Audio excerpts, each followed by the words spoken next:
I didn't know that night would change me forever. I never planned on sneaking out that night. Honestly, I wasn't even in the mood for trouble anymore, but boredom hits different when you're 17. School's out for summer and your small town feels like a slow dying heartbeat. The place where I lived, Bridger Hollow, Montana, wasn't dangerous, it was just empty. Long roads, fewer houses, miles of quiet fields. Most nights, the loudest thing you could hear was the crickets or a train rumbling 10 miles away. But that summer, things felt heavier. My mom was working night shifts at the lumber yard, my stepdad was barely home, and I'd been feeling kinda trapped in my own head. So when my friends texted me that night, I said yes even before thinking. Those friends were Riley and Toby. Riley was the kind of guy who joked his way out of everything. Detention, awkward conversations, heartbreak. Toby was the opposite. Quiet, observant, the type who notices when someone's lying even if you don't move a muscle. Together, we balanced each other out. That night, around 11:40 p.m., my phone buzzed. Riley. Bro, you awake? Toby. Gas station run? Just snacks. Promise. I smirked. Promise my ass. Every snack run with them ended in something stupid. Climbing fences, exploring abandoned barns, once even hiding from a drunk guy screaming at a mailbox. Still, it felt better than being alone with my thoughts. So I grabbed my hoodie, slid open my bedroom window, and stepped out into the cool summer air. That's how it started. Simple, harmless, stupid. I wish it had stayed that way. The walk that should have been normal. I met them near Old Pine Road, under that flickering street lamp that looks like it's powered by ghosts. Riley was holding a six-pack of cheap beer with that grin that said, "Don't ask where I got this." "Dude, you look dead," he said. "Your insomnia acting up again?" "Yeah," I said, "just a lot on my mind." Toby glanced at me. "You want to talk about it?" "No," I muttered. "Let's just walk." We cracked open the beers and started heading toward Ridgeview Gas and Deli, the only 24/7 place in the entire town. The gravel crunched under our shoes, the wind smelled like pine and dust, and the night felt so still it was almost peaceful. We talked about normal stuff. School, cars, Toby's crush on a girl from math class, Riley complaining about his older brother stealing his headphones. It felt good, almost like old times. But the farther we walked, the darker it got. Streetlights ended, replaced by a long stretch of rural road where the only illumination was the moon and our phones. "Damn," Riley whispered. "I always forget how pitch black this road gets at night." Toby laughed lightly. "Bro, this is Montana. Darkness is our free natural resource." I snorted. It was dumb, but it made me smile. We kept walking. If only we had turned around right then. If only we had gone home. But we didn't. The gas station. The bell above the gas station door chimed as we stepped inside. The place smelled like old coffee and motor oil. A radio was playing some soft rock song no one under 40 listens to. Riley headed straight for the snacks. Toby grabbed 2 bottles of Gatorade. I just wandered. That's when I noticed him. A guy, maybe mid-40s, unshaven, wearing a torn denim jacket that looked older than the store itself. His hair was greasy, his face tired, his eyes too sharp. He was lurking near the bathroom hallway, talking on his phone in a hushed, angry tone. "Yeah, I'm here. No, they ain't seen me yet. Relax." I said, "Relax, damn it." I tried ignoring him, but when Toby said he needed to pee, he walked toward the bathroom, right past that man. The guy looked up and smiled, a slow, unsettling smile. Toby being Toby, he nodded politely. "Evening, sir," the man said. "You boys out pretty late, huh?" "Just grabbing snacks," Toby replied. "You from around here?" Toby hesitated. "Yeah." "You by yourself?" Toby froze a little. I saw it. He felt that shift, that wrongness. Riley walked over, pretended to look at energy drinks, and whispered, "Yo, that dude giving you weird vibes too?" I nodded. He's been staring. We bought our snacks quickly, and as we left, I swear I felt eyes drilling into my back. When we stepped outside, I muttered, "Let's just head home. Something feels off." Riley forced a laugh. "Bro, chill. Dude's probably homeless." "Yeah," Toby said quietly, "but homeless doesn't mean harmless." We started walking back. That's when I noticed him again. The same man stepping outside the gas station, phone pressed to his ear, watching us and smiling. The road back, and the car. The road felt darker on the way back. The beers weren't helping anymore, the fun wore off fast. Halfway down the dirt path, we sat on a grassy ditch to rest. Riley cracked another beer and handed it to me. "You're overthinking," he said. "Let's chill for a second." We were talking softly when we saw headlights in the distance. No big deal. Cars passed this road sometimes, but this one slowed down, and then it spun around a complete dusty, screeching turn, and then rolled toward us. "Yo, you guys seeing this?" Riley whispered. "Get up," Toby said, "now." Two men stepped out. One looked like he hadn't slept in days. The other had something in his hand. At first I thought it was a flashlight. Then the moonlight hit it. Not a flashlight, a gun. Riley whispered, "Holy, run, run!" We ditched the beers and bolted down the road. My chest burned. My throat tasted like metal. Behind us I heard boots hitting gravel and angry voices. "There! They went that way! Don't let 'em get into the houses!" We sprinted until my legs felt rubbery. Toby yelled, "Behind the RV! Hide, hide!" We dove behind an old RV parked next to someone's barn. I held my breath so long my vision blurred. The two men walked slowly down the road. One murmured into a phone, "Yeah, 3 kids, I'm sure. Keep the truck ready." The other man scanned the area, gun lowered but ready. They looked straight toward our hiding spot. I felt my heart crack like ice. If Riley hadn't grabbed my arm, I might have run. After 3 eternal minutes, they got back into their car and drove off. We didn't move for what felt like an hour, but the nightmare wasn't over. The second encounter. We started moving again, whispering urgently, "Where's Riley?" I whispered. "He hopped the fence," Toby said. "We'll find him." We hurried along the edge of backyards, staying low. The night felt endless. Every dog bark made us jump. Every rustle of leaves sounded like footsteps. We turned a corner and froze. The same car, parked, engine running, facing the direction we were walking. Toby choked out, "Oh God, run!" I shouted. This time, we didn't stick to roads. We tore through alleyways, over fences, between houses. My hoodie got ripped on a nail. Toby scraped his knee on gravel. Every few minutes we saw that car again, slowly gliding through a street like a shark circling prey. Lights off, silent, hunting. We hid behind dumpsters, behind sheds, once even inside a stranger's unlocked backyard tool shack. I whispered, "Why us? What did we do?" Toby shook his head. "That guy in the bathroom, he asked if we were alone. I knew something was wrong." I swallowed. "You think he set us up?" "I think," Toby said, "he was calling the men in the car." We kept moving. Eventually, finally, the sightings stopped. We made it back to my street around 3 a.m., both shaking so hard we could barely breathe. Riley texted 5 minutes later, "Bro, I'm safe, but someone followed me in a different car. I'm hiding in Mrs. Doyle's chicken shed." We didn't sleep that night. I sat by my window till sunrise, listening for engines, footsteps, anything. Aftermath. It's been almost a year. Riley acts like he's over it, but he always locks his windows now. Toby carries pepper spray everywhere he goes. And me? I still get chills whenever I pass Ridgeview Gas in Delhi. Sometimes, when nights are quiet, I hear an engine slowing down outside my house. Sometimes I see a man in a denim jacket in my dreams.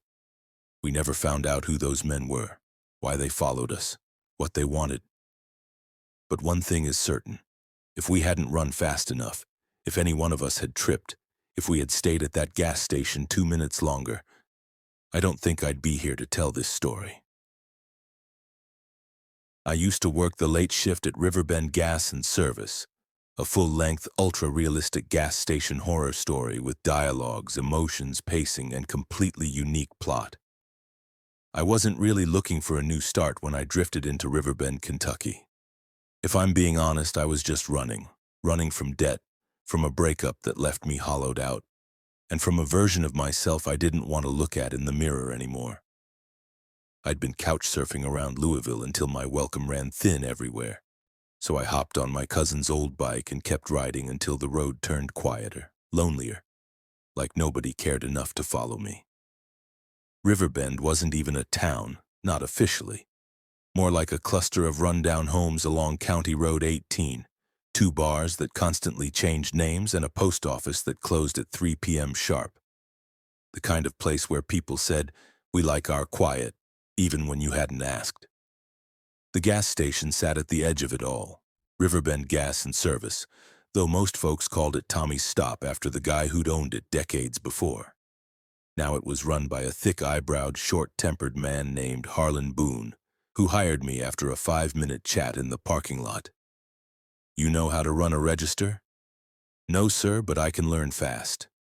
"Good enough. Night shift's open, you start tonight. Don't steal, don't sleep, don't piss off customers, that's all I ask." He handed me a ring of keys like he'd been waiting to get rid of them. And just like that, I had a job. Backstory. Why I took the job: I stayed in Riverbend for reasons I wouldn't admit out loud. The truth? I needed a place where my past couldn't find me. No more awkward calls from debt collectors. No more bumping into my ex and pretending I wasn't still bruised by the breakup. No more expectations from people who thought I'd get it together eventually. Riverbend didn't care who I was before. Hell, it barely cared who I was now. My new home was a small studio above a taxidermy shop. The landlord, a leathery old man named Ellis, greeted me by asking, "You a quiet one, or you gonna be bringing trouble?" "Quiet," I said, meaning it. "Good. I charge extra for trouble." I unpacked a backpack and one box, stared at the bare walls, and thought, maybe this is what starting over looks like. That first evening, walking toward the station, the highway felt endlessly dark. No streetlights, just thick woods pressing in on both sides. The only glow came from the faded neon "Open 24 hours" sign that flickered like it was dying. It was peaceful, in a strange, unsettling way. I didn't know yet what lived behind that peace. The gas station, a real place with real problems. Riverbend Gas and Service wasn't big. A front counter, a few fridge aisles, 2 greasy hot dog rollers nobody touched, and a back office that smelled like old receipts and stale coffee. And the basement that Harlan casually mentioned like it was no big deal. "Stock's down there. Keep track of inventory. Light switches to the left, but it's got a delay. Just wait till it kicks on." I'd laughed. "Basement doesn't sound too scary." He didn't laugh back. Just don't go down there unless you have to." The way he said it stuck with me. First night, nothing special. Until it was the first few hours were normal. 2 truckers buying jerky, 1 old lady asking for scratch-offs, and a kid trying to shoplift gum. I chased him off with a half-hearted "get out of here," and he flipped me off as he left. At around 12:30 a.m., the place got quiet. Too quiet. I leaned over the counter, scrolling old messages on my cracked phone, rereading the last message from my ex. "You need help. I can't do this anymore." I hated how much those words still stung. I was pulled out of the spiral by the store phone ringing. Ring, ring, ring. I jumped. It had been silent till now. "Riverbend Gas, this is—" A voice cut me off, a man, whispering. "Is the basement door open?" I frowned. "Who is this?" "Is the basement door open?" he repeated, voice tight, urgent. I looked toward the back hallway. The door was shut. "No. Why?" "Good. Keep it that way." Click. The call ended. I just stood there, holding the receiver, heartbeat thudding. A prank? Some drunk? Maybe a wrong number? I forced a laugh. "Welcome to Riverbend, I guess." I went back to restocking the front shelves, but the quiet felt heavier now, like the silence itself was watching me. The basement incident. Night 1. Around 1:45 a.m., I realized we were almost out of bottled water in the coolers. Harlan wanted them stocked full at all times. I groaned aloud. Damn it, guess I gotta go down there. I walked to the back hallway. The fluorescent light above the basement door buzzed like a hive. When I turned the knob, the metal was strangely cold. I opened the door. The staircase dropped steeply into darkness. Just like Harlan had said, the light switch didn't kick on right away. I smack it twice. Nothing. I muttered, "Oh, come on, dude, seriously?" Then, click. The basement lights hummed to life, one flickering badly. Rows of shelves, boxes, and the cement floor came into view. I took 3 steps down and froze. Someone was breathing down there, a slow, deep inhale, a rattling exhale. Human, not an animal, way too close. I swallowed hard. "Hello?" I called. "Anyone down there?" Silence. I forced myself a few steps deeper, phone flashlight on. I scanned the shelves. Nothing. Just a dusty room filled with stock crates. But the breathing felt like it had been right beside me, or behind me. My skin crawled. "Nope," I whispered. "Not doing this." I backed up the steps slowly, not wanting whatever was hiding to hear panic in my footsteps. When I got to the top, I slammed the door shut and locked it. My hands were shaking as I leaned against it. Then I laughed nervously. "It's an old building, air ducts, animals, chill out." But I didn't believe a word of it. The night Harlan told me the first lie. The next morning I told Harlan what I'd heard.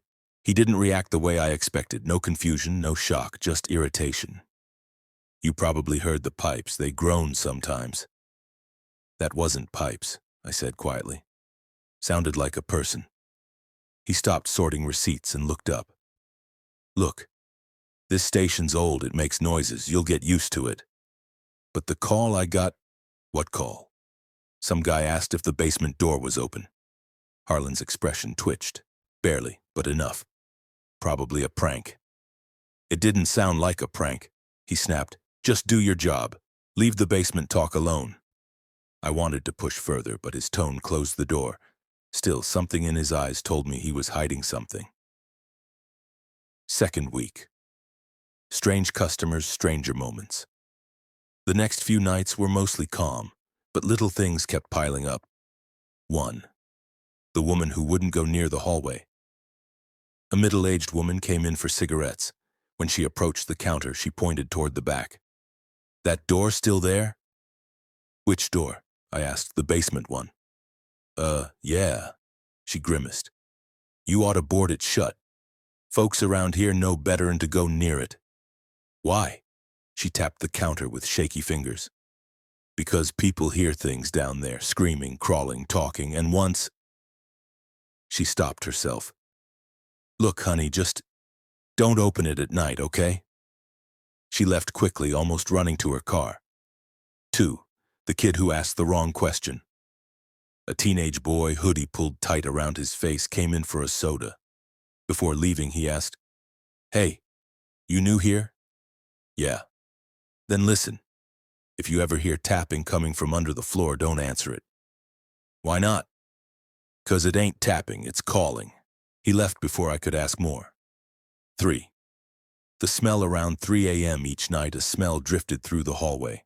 Not gas, not mold, not chemicals. It smelled like old sweat and dirt and something sour, like a body left too long in heat. Each time I checked the hallway, the smell was stronger around the basement door. I started keeping the key in my pocket at all times, like some part of me knew I'd need to lock that door fast one day. The security footage that made me sick. One night, bored out of my mind, I started flipping through camera feeds. Camera 1, counter. Camera 2, outside pumps.